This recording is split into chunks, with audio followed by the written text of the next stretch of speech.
sei por que eu gosto desse garoto. Poxa, como diz uma amiga minha, os gambás se cheiram, né? Um reconhece o outro, né? Então, agora eu vou te contar, essa menina canta muito, viu? Ela cantou a música todinha, ali. Ela sabe a letra todinha, não é? Depois você vai me ensinar. Só que se eu cantar, nem os espíritos ficam. Não dá. É muito ruim.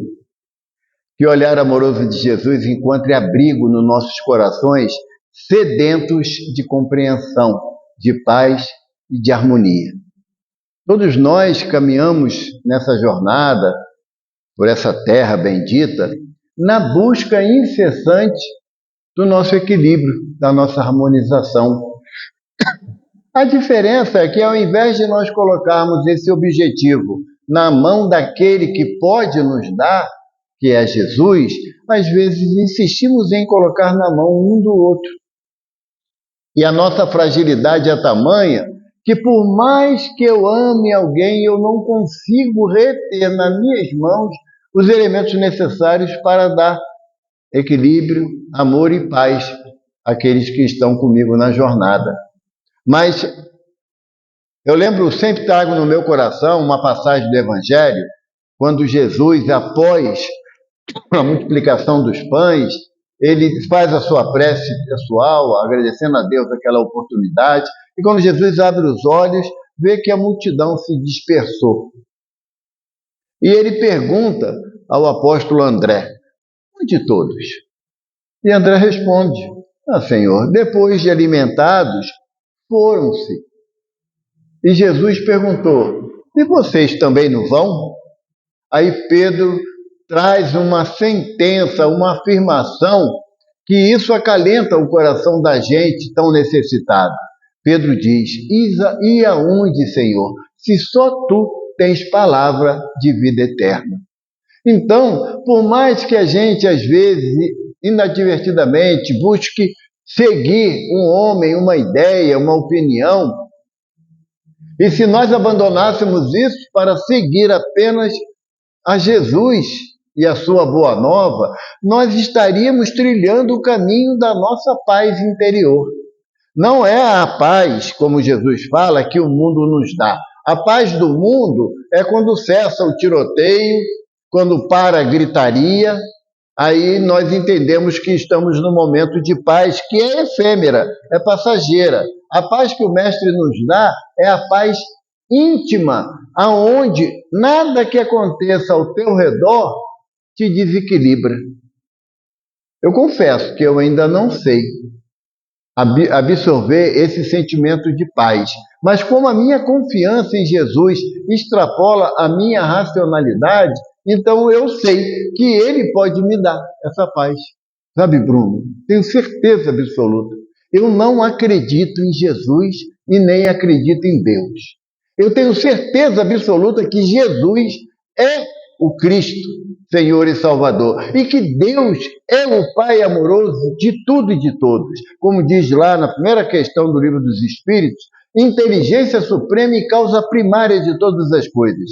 Não tenho a mínima ideia o que seja isso. Porque a minha inteligência é muito ainda tacanha para eu fazer uma análise do que é inteligência suprema. Inteligência suprema para mim é um jovem que faz faculdade, depois um mestrado, depois faz um doutorado. É inteligente pra caramba naquele assunto. Deus é tudo em tudo. Por isso que Emmanuel fala, né, que Deus está em tudo, tudo está em Deus. Então, o mestre é a representação para o Evaldo dessa figura máxima, magna, que é Deus, que eu não tenho compreensão. O próprio Jesus fala para a gente: como é que você pode dizer que ama a Deus que não vê e não ama o próximo que está caminhando ao teu lado? Então Jesus nos propõe uma introspecção, que nós voltemos para o nosso íntimo e comecemos a conhecermos em primeiro lugar, para depois conhecer aquele que está caminhando conosco. Essa proposta inicial de conversa da gente é para que nós possamos começar a perceber a figura de Hippolyte Denisard Leon Rivaio, que hoje estaria completando, né, apenas um garotão, 221 anos do seu nascimento. Hoje nós lembramos aquele dia memorável para a humanidade da chegada desse espírito à Terra. Mas eu não vou falar da biografia de Kardec. A biografia de Kardec é muito fácil. Aqui na casa tem um livro que é o Espiritismo, Bruno. Tem, né? Deve estar faltando na biblioteca, todo mundo pega para ler, né? Eu sabia. Vera já leu umas 5 vezes. A capa. Né? A capa. Nesse livro que é o Espiritismo, a Federação Espírita Brasileira dividiu ele em 2 partes. A primeira parte traz uma biografia de Kardec, aonde a biografia de Hippolyte Denisard Leon Rivaio, né? Porque o pseudônimo de Kardec, eu costumo muito brincar, quando eu vou falar de Kardec, que eu pergunto assim, que dia que nasceu Kardec, João? Márcia? O João já foi pego nessa brincadeira. E aí o pessoal fala, dia 3 de outubro de 1604. Não, aí quem nasceu foi Hippolyte Denisard Leon Rivaio. Allan Kardec, ele nasceu no dia 18 de abril de 1857, quando é a primeira edição do Livro dos Espíritos, com 601 perguntas. Então, quando nós nos referimos a Kardec, estamos falando desse missionário a partir dessa data, do dia 18 de abril de 1857, e não do dia 3 de outubro de 1804, quando vem à luz o espírito denominado como professor Rivaio, como era conhecido na França. E nós não vamos nos ater à biografia dele, que é muito rica, não caberia em 40 minutos de papo falar sobre a biografia de Allan Kardec, a capacidade intelectual desse espírito, que ele dava aula de tudo que você possa imaginar e mais um pouco ainda. Era um catedrático na acepção do termo. Era um homem que falava 6 idiomas e compreendia muito facilmente o iugoslavo e o finlandês. Então era uma mente extremamente brilhante no sentido intelectual da Terra. Mas a figura de Allan Kardec, ela está melhor discriminada num livro chamado Cartas e Crônicas do Irmão X, numa página linda que eu aconselho a vocês depois a procurar, que se intitula Kardec e Napoleão. Acontecendo isso no final do século XIX, em torno do ano de 1799, final do século XVIII, aonde se reuniu na espiritualidade toda o conhecimento dos homens que viveram aqui na Terra em diversas épocas, estavam reunidos nessa assembleia. Contava-se com Giordano Bruno, com Sócrates, Platão, Confúcio, com vários espíritos da mais elevada categoria moral e espiritual, e naquela reunião eles iam receber a figura de Napoleão, que já estava encarnado, já estava no processo onde ele assumiu o trono francês, se autodeclarando imperador de França, e ele é retirado da matéria, do corpo, através do sono físico, e levado nessa assembleia. E tão arrogante como era quando estava em estado de vigília, no dia a dia dele. Ele chega naquela assembleia, vê espíritos da mais variado conhecimento, e ele procura o trono para sentar.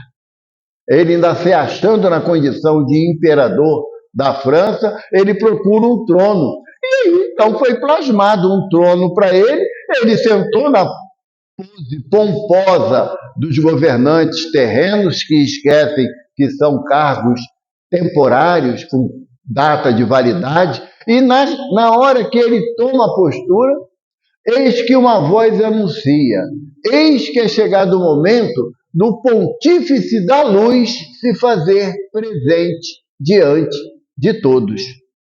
E após essa narrativa, uma luz de uma luminosidade absurda chega ao ambiente e vai tomando a forma humana. E quando toma a forma humana por completa, era de uma luminosidade tão grande que Napoleão se ajoelha para aquela entidade.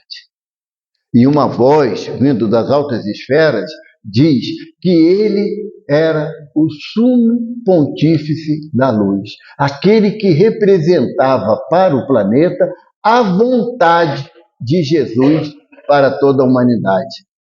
E na narrativa é colocado a função primeira de Napoleão para que desse a sustentação necessária para esse espírito desenvolver a tarefa que ele fora designado pelo mestre de todos nós. Evidentemente que foi um lindo sonho de verão, que ao voltar o corpo, Napoleão esqueceu das proposições e tomou rumo diferente na condução dos destinos do povo francês, não impedindo que esse espírito retornasse à matéria.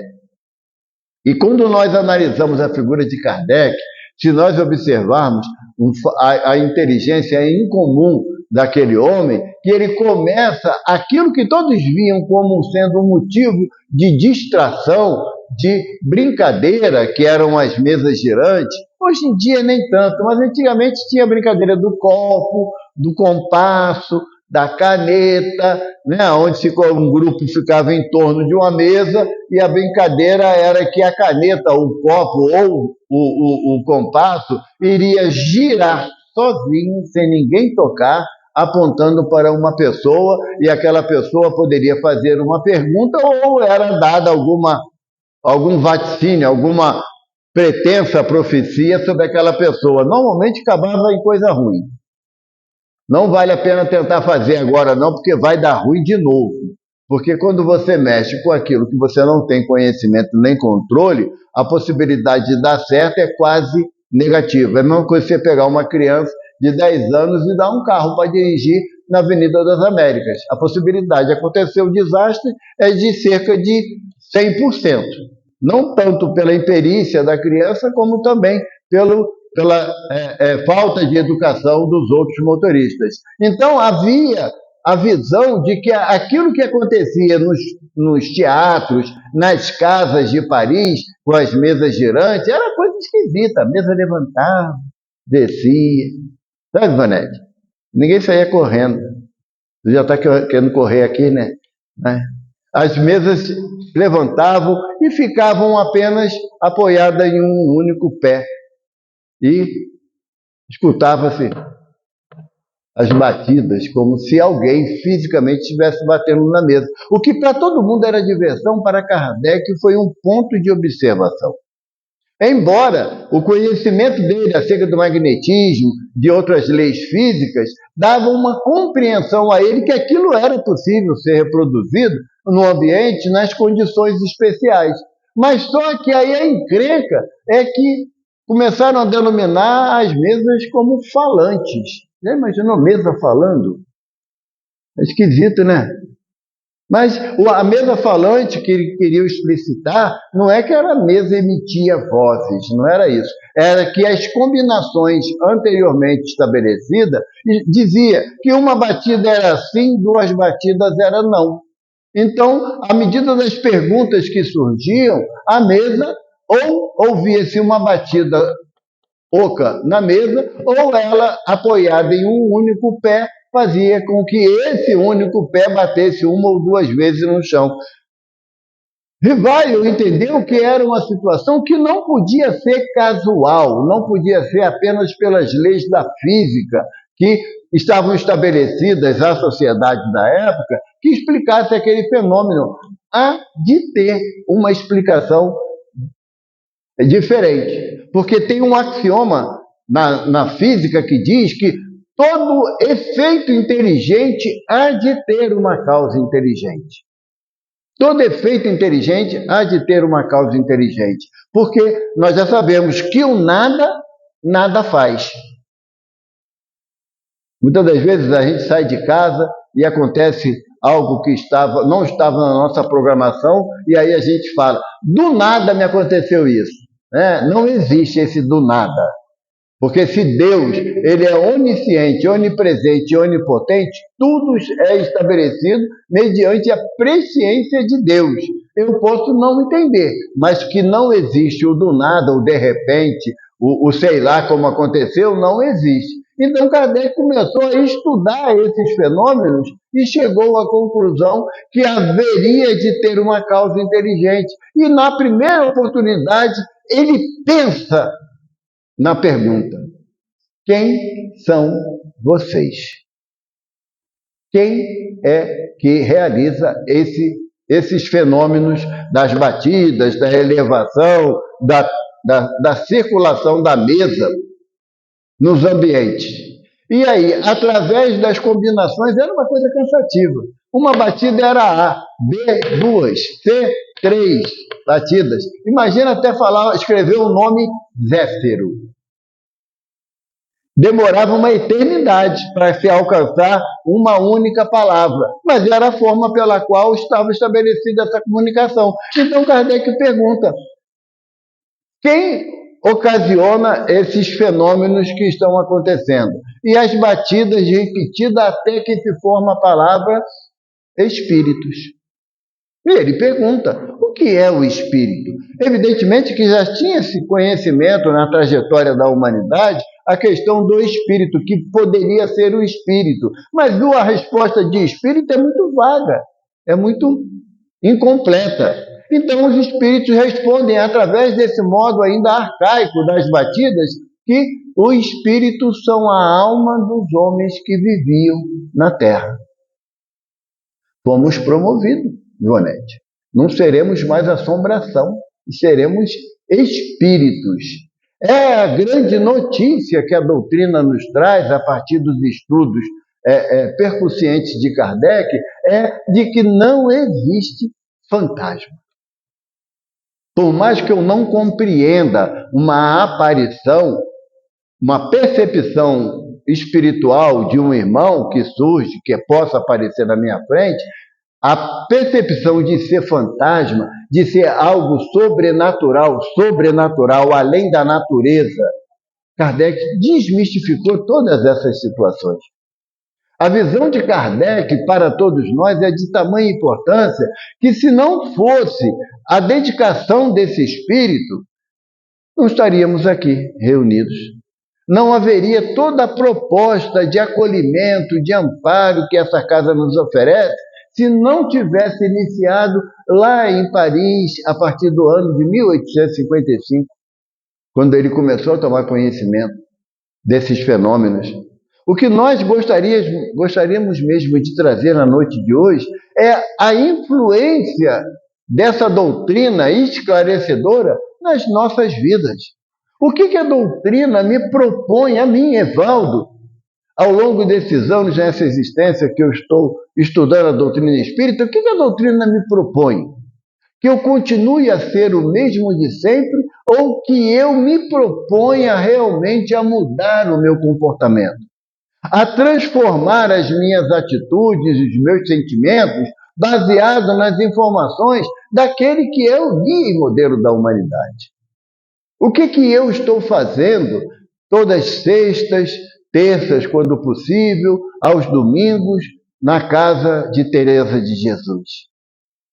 Vim apenas para buscar os benefícios de um passe, de um atendimento fraterno, de uma água fluidificada, ou eu vim aqui para absorver ensinamentos que me proporão a transformação moral da minha conduta?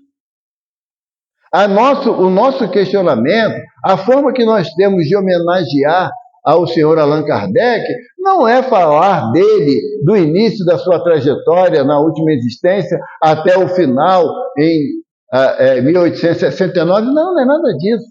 A finalidade da gente falar Kardec é o quanto que eu aproveito os ensinamentos que são ministrados nessa casa para o meu progresso moral individual, para que eu seja um vizinho melhor, um pai, uma mãe, um filho melhor, um neto, um irmão, um amigo melhor. Se nós vasculharmos a internet, nós vamos encontrar diversos textos falando sobre Allan Kardec. E hoje nós já somos bafejados pela possibilidade da tecnologia que a internet nos propõe. Hoje, raríssimas vezes encontramos alguém que não saiba manusear o celular. Raríssimas vezes. Aqueles ainda, alguns de nós, podem ter dificuldade em relação a um computador, ou por não ter acesso, ou por não compreender aquela telinha maravilhosa que leva a gente a todo canto do mundo. Mas celular, não. Celular, hoje, conta-se, segundo a ONU, existem cerca de 7 bilhões de pessoas conectadas pela internet através do celular. 7 bilhões é quase a totalidade dos habitantes do planeta Terra. Então, nós podemos, utilizando o conhecimento que já detemos em relação ao uso do celular, e pesquisar a biografia de Allan Kardec. Sabemos que não é prática ainda, mas chegaremos a esse momento. Porque muitas das vezes a gente adora um TikTok da vida, né? Um Instagram da vida, um Facebook da vida, para saber da vida do outro, né? Esquecendo aquele ditado que Dona Dalva, minha mãe, falava muito para mim: macaco, olha o teu rabo que lá vem um trem. Sabe? Eu fico querendo tomar conta da vida dos outros, esqueço de tomar conta da minha vida. E os problemas que surgirão atingirão a minha vida, não a vida daquele que eu estou tomando conta. Então, a figura de Allan Kardec, hoje, nessa reflexão que estamos fazendo, é para que analisemos uma das suas orientações, lá que está lá no Evangelho segundo o Espiritismo, no capítulo Sede Perfeito, que ele diz: o verdadeiro espírita é aquele que promove a sua transformação moral. Vanete, deixar de ser barraqueira. Entendeu? Nete, deixar de passar a levar desaforo para casa. Sabe? Porque se a doutrina não me propõe uma mudança de comportamento, essa doutrina não está sendo boa para mim. Se eu ainda não consigo me envergonhar dos erros que eu pratico com o conhecimento que a doutrina dos espíritos me fornece, não é a doutrina que está falha. Sou eu que não quero absorver. Não quero absorver. Então, quando Kardec nos propõe que o verdadeiro espírito é aquele que promove a sua transformação moral e pelo esforço que emprega em domar as más inclinações. Ah, Jorge, João, é para parar de falar da vida dos outros. A vida dos outros pode ser muito boa ou muito ruim, mas é para o outro, não é para mim. É eu entender que a minha proposta, diante daquilo que a doutrina que o senhor Allan Kardec codificou, em 14 anos, eu, Evaldo, estou há 50 estudando e não aprendi. Não mudei tanto como eu poderia ter mudado na minha jornada física. Então, a única forma que eu entendo de eu, Evaldo, prestar a homenagem ao senhor Allan Kardec, que é um espírito que realmente ele difere da maioria dos conceitos, das doutrinas filosóficas de cunho religioso que nós conhecemos. Analisando um estudo que estava fazendo para a noite de hoje, eu encontrei um texto do Dr. Bezerra de Menezes, e o título do texto é Kardec e Vida.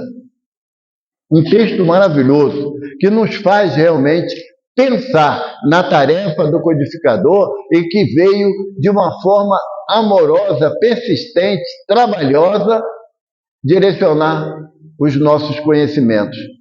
Certa noite, Kardec estava muito acabrunhado, muito triste, porque as problemáticas que a gente enfrenta, eu até falei isso ontem, sabe, numa conversa, Bruno, que para Kardec também o mês não fechava 30 dias. Dava no 10º dia, o pagamento já tinha terminado. Aí você passa 20 dias se arrastando, tentando resolver as questões que você não conseguiu resolver com os 10 dias de salário. Para Kardec também não foi diferente, não.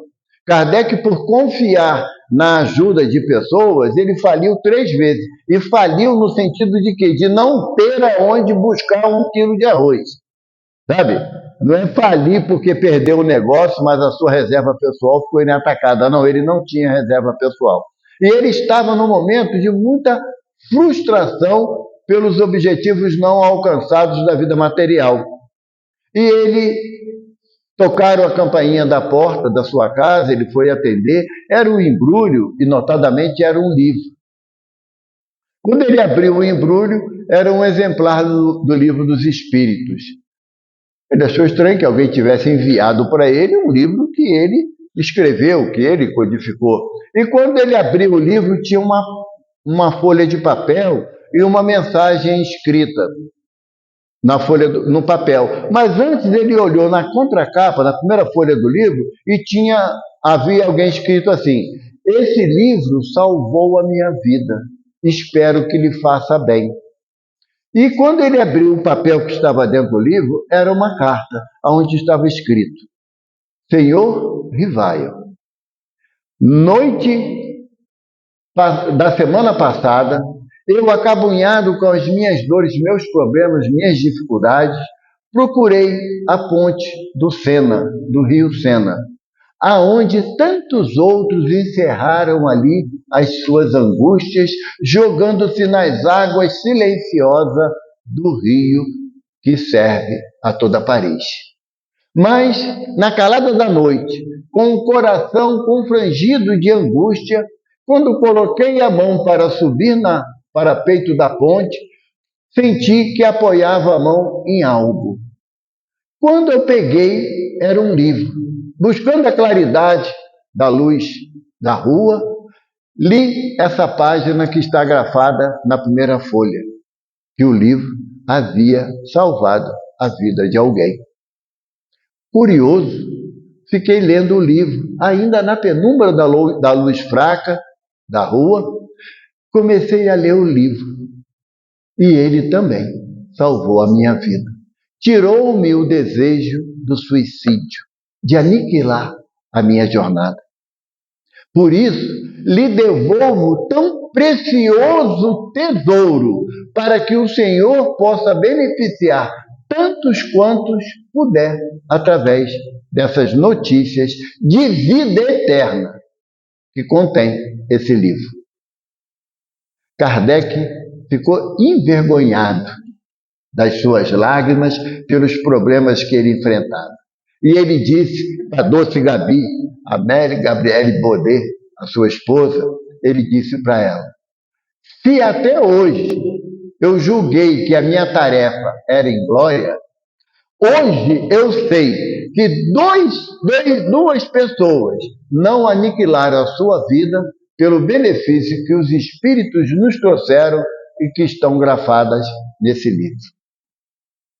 É a finalidade da doutrina dos Espíritos, é o Consolador prometido. É nos amparar naquele momento que a gente não tem percepção de ter ninguém ao nosso lado, caminhando conosco, chorando as nossas lágrimas, tendo as nossas desilusões. E a objetividade da doutrina é dizer para você que você não está sozinho. Você tem alguém que vela por você. Você tem um pastor que conhece você pelo nome. É o que Jesus nos afirma. Eu sou o bom pastor e conheço as minhas ovelhas pelo nome. Jesus fala conosco através da doutrina dos Espíritos, falando profundamente ao nosso coração, naquele momento em que o travesseiro é o nosso maior confidente. Quantas vezes nós choramos no travesseiro? Eu, como sou um espírito mais endurecido, eu choro no chuveiro, porque aí minhas lágrimas se misturam com a água, porque eu tenho vergonha ainda de chorar. Mas hoje a gente lembra, ao longo desses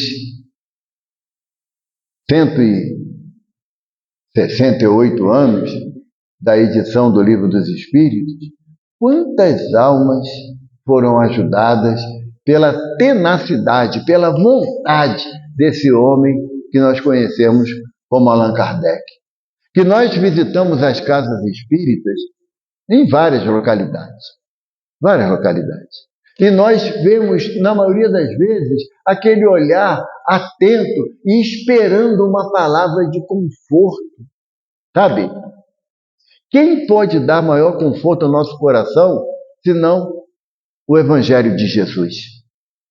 Que naqueles momentos em que você fala assim, o meu mundo está caindo, e você sabe que tem uma mão vigorosa do Mestre a te estender e falar para você, vinde a mim todos aqueles que estáis cansados e sobrecarregados, que eu vos aliviarei.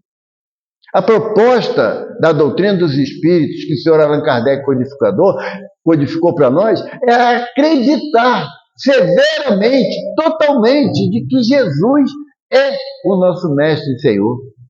É se apaixonar por Jesus, não para você criticar aquele que não conhece o Mestre. Se apaixonar por Jesus é você estender a mão para aquele que toda a sociedade diz que não merece ajuda. E olha que a gente tem alguns exemplos às vezes na nossa rua, às vezes vizinho nosso. Sabe? Porque o que a doutrina me propõe, que o senhor Allan Kardec codificou, é que fora da caridade não há salvação. Sabe o que isso quer dizer? Você não precisa estar associado a conceito filosófico religioso nenhum. Nenhum. Você só precisa fazer o bem ao próximo. E isso, fazer o bem, não é você dar todo o dinheiro do bolso para a pessoa que está em situação de rua e falar assim, eu não dou dinheiro para quem está na rua, porque vai comprar droga. Então você não está dando, você está emprestando.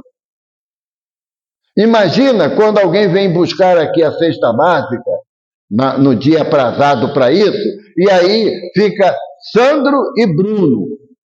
A pessoa com a cesta básica vai atrás, para saber o que ela vai fazer com a cesta básica. Não é essa a finalidade.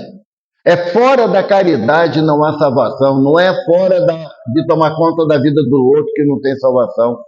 A proposta que a doutrina dos Espíritos nos traz é de um amor que ensine a pessoa que ela merece ser amada. Merece ser amada.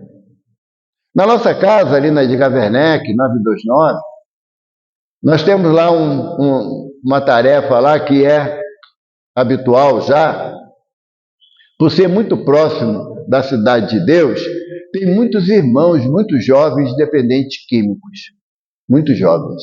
E lá nós abolimos o termo cracudo.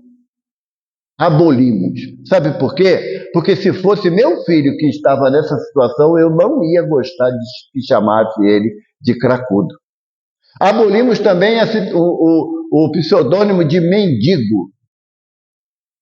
Quem de nós está autossuficiente de bênçãos para que não necessite pedir nada a Jesus? Então, sendo nesse olhar, também sou mendigo da luz. Então, são irmãos, são amigos e são tratados assim. São tratados assim. E aí, certa vez, estava tendo uma reunião de palestra pública e eles chegam num portão pedindo ajuda e nós oferecemos a ajuda que podemos dar. Uma água geladinha, no verão faz uma diferença danada, né? Uma água geladinha, uma garrafinha d'água, um biscoito, normalmente biscoito doce. Por que o biscoito doce? Me perguntaram uma vez, não pode ser qualquer biscoito? Pode, quem está com fome não escolhe, né? Mas o biscoito doce, para aquele que é dependente químico, o açúcar do biscoito ajuda ele a recuperar mais rápido a sua energia. E quando possível, nós oferecemos R$2 também. E olha aqui o paradoxo. Uma pedra de crack custa R$2 na Cidade de Deus. E a maioria diz pra gente, sabe o quê? A gente não consegue comprar droga, não. A gente chega até lá na boca lá para comprar, mas aí quando estende assim os R$2, a mão começa a tremer, a gente vai lá no mercado e compra 5 pãozinhos por R$2 e come. Coisa linda, né? De ouvir. Mas ninguém nunca proibiu eles de fazer nada com esses R$2. É dado a ele. O que ele vai fazer é a responsabilidade dele.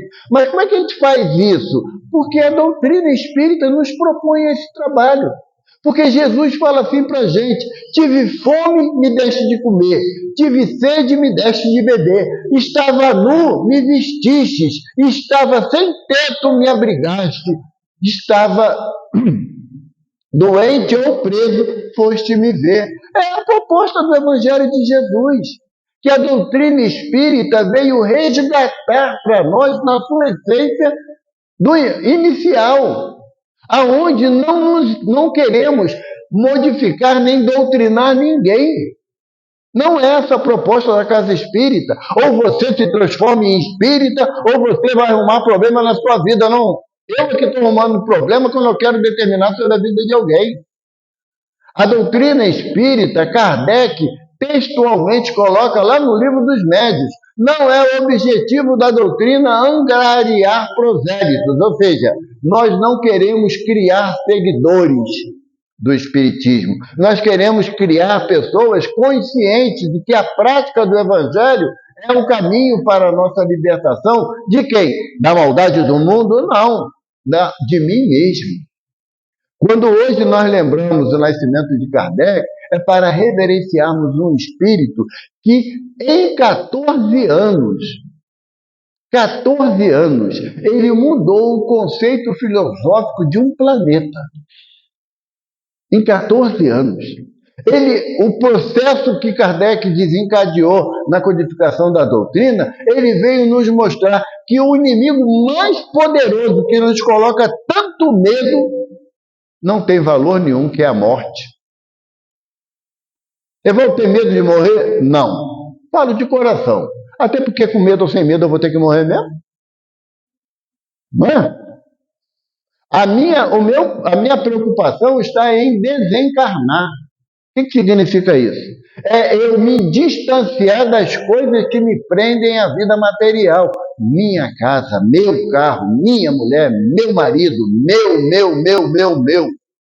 Quando eu aprender a me distanciar dessa ideia possessiva, porque o túmulo, vocês já sabem, é levado a gente, leva o nosso corpo no caixão. Não tem gaveta. Não, agora tem o crematório. Se tiver gaveta, vai queimar tudo junto lá.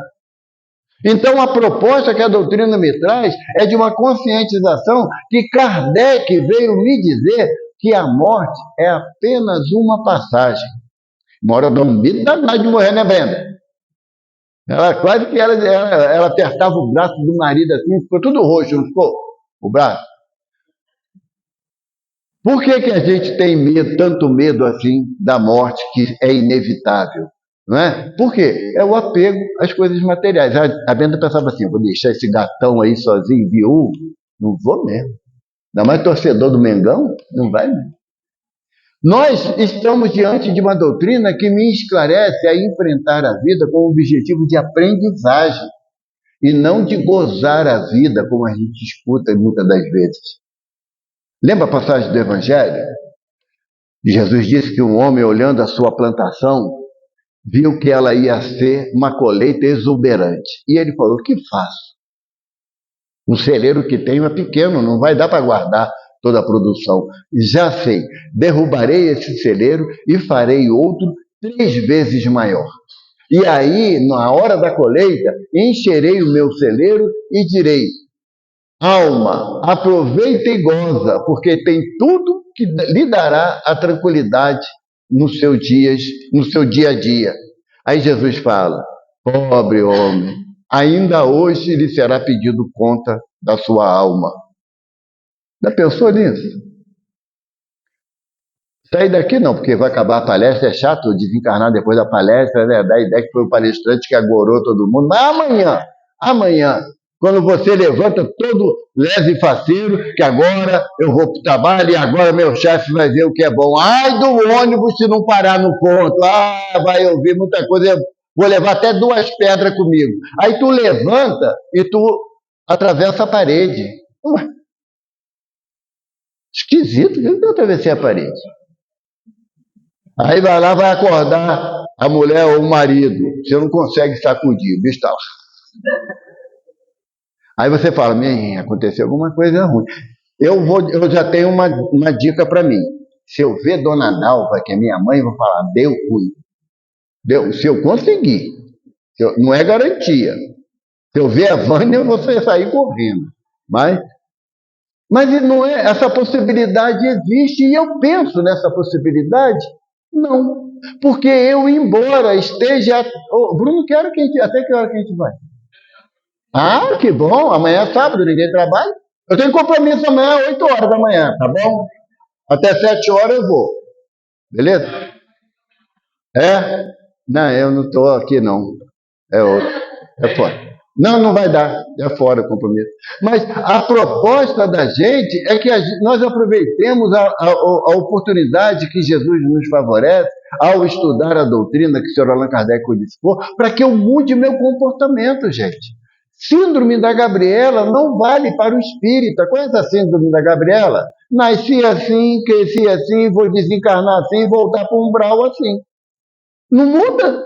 A proposta que o Sr. Allan Kardec nos trouxe da transformação moral e no esforço de domar as más gracinhas. Mas está gravado, tem esse vídeo na internet. O rapaz perguntou assim: Chico, do que você tem mais medo na tua existência? E aí, o Chico demorou um tempo para responder, eu fico imaginando, é uma doença muito ruim, né? Um problema com um familiar que a gente não consiga resolver. Aí o Chico falou assim: meu filho, eu tenho um medo absurdo da fera que tem aqui dentro. Porque se eu não controlar ela sair, eu vou me perder de novo. Chico Xavier, que era aquele espírito que, se você falasse que ele estava feio, ele dava graças a Deus. Se falasse que era bonito, ele também dava graças a Deus. Nada tirava ele do equilíbrio. Mas ele dizia que tinha uma fera dentro dele, que ele tinha que constantemente usar a jaula do evangelho para que ela não saísse.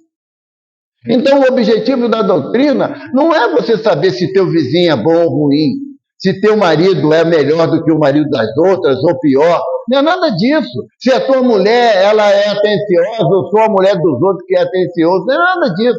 A proposta da doutrina dos espíritos é que você seja melhor para todos. Melhor para todos. Que você comece... Lembra da água da paz que o Chico falava? Né? Quando alguém faz alguma coisa para você e você quer responder, bebe a água da paz. Mas enquanto tiver vontade de responder, deixa a água banhando a língua. A Ivonete ficou 3 dias com a água na boca, não foi, né? Ainda se engasgou no final, né? E a gente tem a vontade de responder ela imediatamente. A doutrina me propõe que não. Porque a doutrina me lembra uma frase de Jesus, quando ele diz: não ponha demanda para o seu irmão por nada. E muitas das vezes a gente usa um ditado que a garotada hoje não conhece, né? O pessoal de cabelo branco vai lembrar: dou um boi para não entrar numa briga, para sair dela. Eu inverti, no meu caso, eu dou uma boiada para não entrar numa briga. Se alguém não quiser brigar, um boizinho e acabou a guerra. Por quê? Porque eu sei que a proposta é do Evangelho de Jesus. A proposta é da doutrina dos espíritos, que o Sr. Allan Kardec, durante 14 anos, à luz de lampião, ele escrevia os entendimentos dele acerca das propostas que os espíritos traziam. Quando você analisa as perguntas do Livro dos Espíritos, são 1019 perguntas e mais 238 contra-perguntas. Quando você analisa a pergunta, você se apaixona pela inteligência desse espírito de questionar coisas que você também tem dúvidas. Sabe? Coisas simples, que muitas das vezes a gente não entende. Eu estava falando ontem numa conversa que eu fui fazer uma palestra sobre homossexualismo, casamento gay e adoção. A doutrina espírita não pode ser hipócrita de não querer trazer esse assunto para a discussão dentro da casa espírita, porque é uma realidade. É uma realidade. Aí, na palestra, eu já fiquei sem vergonha, porque quando eu fiz a pergunta, eu fiquei com vergonha, sabe, Vera? Mas hoje eu já fiquei sem vergonha, porque na palestra eu perguntei: alguém aqui é contra o casamento gay? 2 senhoras e 2 homens levantaram os braços, que eram contra. Aí, Bruno, não perdi a viagem. Quando você for pedido em casamento, recusa. Porque quem tem que opinar é quem é pedido em casamento. Não sou eu que tenho que avaliar se é certo ou errado 2 homens ou 2 mulheres casarem. Sabe por quê? Porque o Livro dos Espíritos, no tópico sobre casamento, Kardec questiona assim: qual o objetivo da união de dois seres? Dois seres. Isso em 1857. Sabe? Mostrando que o avanço natural da sociedade humana é encarar um ao outro como seres criados por Deus, e não na vestimenta masculina ou feminina. Porque eu não tenho o direito de opinar sobre a vida de alguém, de ninguém. Evaldo, você casaria com outro homem? Não. Porque não é o meu interesse. Mas quem casa, ele tem o direito de ser feliz, não é de agradar a opinião da sociedade que ele está inserido. Ah, mas a adoção eu não aceito. Você é adotado? Não, então por que você não aceita? Porque quando a criança é adotada por um casal gay, aquela criança, pelas mais diferentes formas, foram abandonadas por um casal hétero. Não foi? Então, aquele que acolhe não está oferecendo o amor do que Jesus nos orienta: amai-vos uns aos outros como eu vos amei. Então, é isso que a doutrina me ensina. É isso que minha gratidão ao senhor Allan Kardec, por ter reencarnado nessa data, lá em 1804, que eu aprendi com os textos que ele me trouxe. Então, a melhor forma de eu fazer um preito de gratidão a esse espírito inigualável aqui na Terra é ser um bom espírito. É só isso. Ser um bom espírito. Como se eu fosse da igreja protestante, ser um bom irmão da igreja protestante. Se eu fosse da igreja católica, um bom católico. Se eu fosse um bandista, um bom bandista, um bom candomblessista, um bom ateu. O que importa é o bem que é a doutrina que eu professo me ensina a fazer ao meu próximo. E isso eu agradeço a Allan Kardec. Graças a Deus.